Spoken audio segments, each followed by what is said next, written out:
Today you gonna watch the new release film, Ant-Man and the Wasp, Quantumania. It has been released recently, and this movie is going to be very tremendous. This story begins with the time when Janet was trapped in the quantum realm. She is very nervous seeing things around her. That's when some creatures attack her. She was trying to save herself from their attack. Only then she sees another man over there. The one who was asking her where are they. This man happens to be Kang. In the present day after the Battle of Earth, Scott Lang has become a well-known celebrity to the public, as well as the author of an autobiographical book titled Look Out for the Little Guy, which tells a different version of how he helped save the universe from Thanos in Endgame. He has been living happily with his girlfriend Hope van Dyne. Hope serves as the head of the Pym van Dyne Foundation, which uses the Pym particles for humanitarian efforts. Now his life is going very well and he wants to be a good father. Then he gets a call from police that his daughter Cassie has been arrested for organized protests for homeless people, because she was becoming an obstacle in the work of the police. Scott and Hope release her and bring her with them. Scott explains to her that one day she might get in trouble for being a hero. Cassie says that she is all grown up now and has a suit of her own, so she can protect herself. Scott is shocked to learn that Cassie has an Ant-Man suit that Hope has given her. While visiting Hope's parents, Hank and Janet, Cassie reveals she gains an interest in Pym's old notes and learning more about science and technology from the quantum realm. Hank reveals to Scott that he has now started working on ants as well. Due to this, all the ants can build anything accordingly. Cassie has been working on a device that can contact the quantum realm. Upon learning of this, Janet panics because she spent 30 years of her life there, and they don't know how dangerous the quantum realm can be. But Cassie tells them that there is no need to go there to know about the quantum realm. With the help of this device, they can learn about the place by staying here.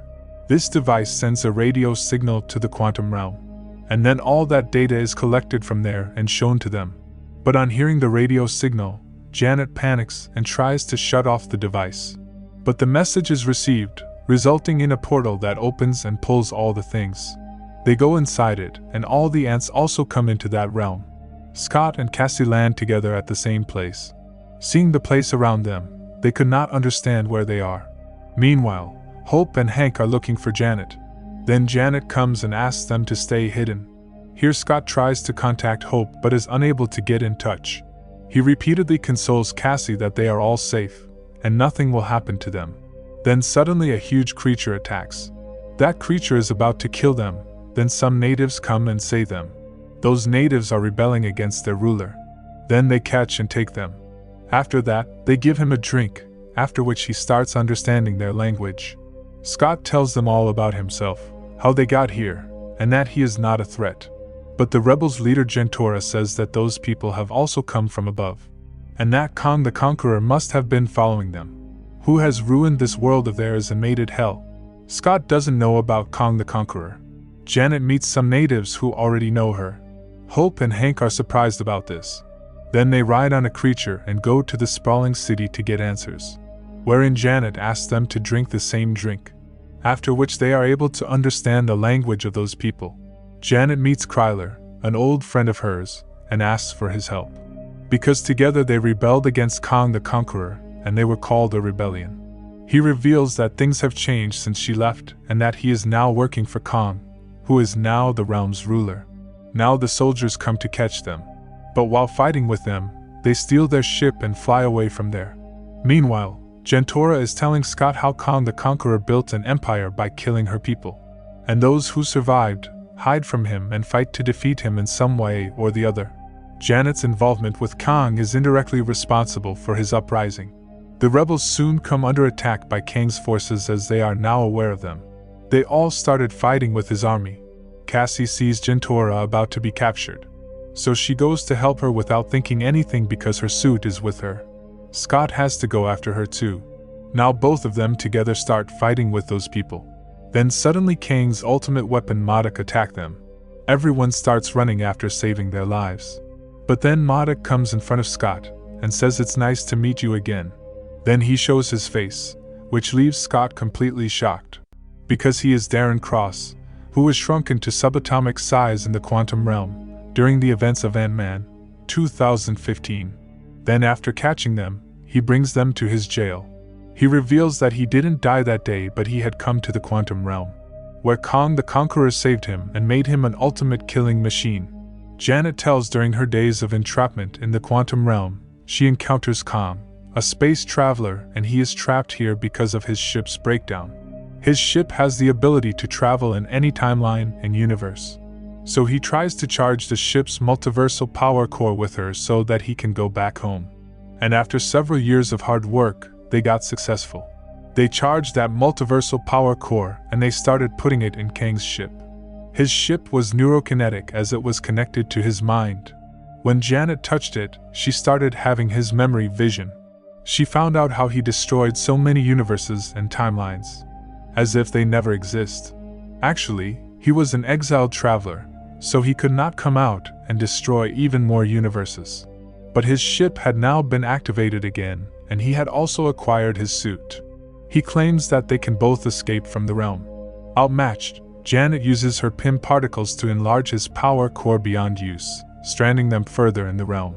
But now he had his suit, so with the help of his technology he made his empire. And for years Janet kept fighting him in secret, until Hank came and saved her. Even after coming back, she was still in the same guilt that she escaped from the quantum realm by awakening a monster. Hope assures her together they will stop him from taking the multiversal power core, and they leave in search of that power core. The Langs are taken to Kang, who demands that Scott help get his power core back, or else he will kill Cassie. Scott is taken to the core's location and shrinks down. But as soon as he reaches the core, he starts having some strange feelings. He sees that there are many people becoming like him. Now he doesn't understand anything. The more he thinks, the more his lookalikes increase.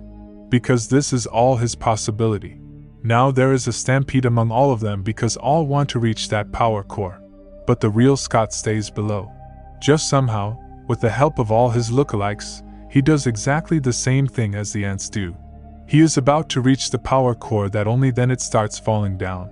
But their Hope comes and rescues him. Then they shrink the power core again using Pym Disc.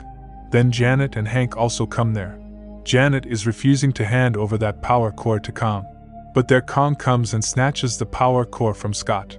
Scott and Hope try to stop him, but they fail. Kang reneges on the deal, capturing Janet and destroying her ship with Hank on it. Kang tells that when he looked into the timeline, he found how the entire multiverse was slowly ending, and that too because of the people living there. That's why he took control over the timeline. And whatever universe proved to be a threat for him, he has already finished it. It also killed all its variants. Now even if he has killed trillions of people, it doesn't matter to him. After being rescued by his ants, Hank comes to Scott and Hope with his ants, who are now looking much bigger. He tells that these ants have spent many years in this realm in a minute. With the help of their intelligence, they became more advanced and finally they found him. Meanwhile, when Cassie is taken away by the guards, she kills them and frees Jentora from that prison. Jentora says that she has to send a message to rebels to attack Kang's tower together. Together they can defeat Kang. Now Cassie somehow hacks the system there and messages to commence an uprising against Kang and his army. Scott is also listening to all this and they all start moving toward that tower. But Kang is now trying to escape from there along with the entire empire. He installs the multiversal power core in his ship and orders the launch. Scott turns into a giant and starts creating mayhem all around. All the ships of Kang try to stop him, until then the native rebellions also come and attack him. All those rebellions reach very close to the tower. Meanwhile, Modok attacks Cassie when she increases her size and punches him, and throws him away. During the fight, Cassie appeals to Cross character, which convinces him to turn sides and fight Kang, though this costs him his life. Kang's ship is about to take off. But with a push from Scott, the whole ship breaks down. Because of this, Kang comes out and starts killing the native people. Scott became humongous and tore through Kang's defenses. He tells Scott that he has no idea how many universes he has destroyed. And how many Avengers has he killed? Hank showed up with his ant army and took care of Kang's army. Then the ants attack Kang. They are in such a number that it is becoming difficult for Kang to stop them. He made a shield around himself so that he could escape from them. But then Modok attacks him. Due to this, that shield breaks and all the ants fall on it. With this, Modok dies there. Then Janet tells them to come to the tower quickly as they do not have much time. They reach there and Janet opened a portal back to their home. Janet, Hank, Hope, and Cassie jump through a portal home, but Kang attacks Scott, nearly beating him into submission. Things looked bleak as Scott failed to physically beat him, and it seemed like Kang was going to go through the portal and into Earth. But Hope dropped in to help Scott, and the two of them shrank the navigational device along with Kang, thereby destroying both of them. At this point, I thought that Scott and Hope were stuck in the quantum realm and wouldn't be able to make it back. So, it'd be a bittersweet ending. Nope. As Scott and Hope looked over the horizon, Cassie reopened the portal, and the couple went back home. However, soon after that, Scott started to wonder if they had done the right thing, because Kang the Conqueror was apparently the one who could have fought the other Kangs. The downside of that would have been that he would commit genocide again. There was a chance that he'd make an exception for Earth 616, because Janet had helped him in the past. Since heroes can't choose the survival of their world over the survival of trillions of lives, they have to stop him. Now, with him gone, this means that Earth 616 and every single universe in the multiverse are vulnerable to attacks by the variants of Kang. In a mid-credits scene, numerous variants of Kang commiserate over the death of one of their own and plan their multiversal uprising. And this scene gives us the message of the coming danger in Avengers: The Kang Dynasty movie. In a post-credits scene, Loki and Morbius spot another Kang variant named Victor Timely in the 1920s, which we can see in the upcoming Loki Season 2. So with this video ends here. So now you tell us by commenting how you like this video, and don't forget to like the video and subscribe to the channel.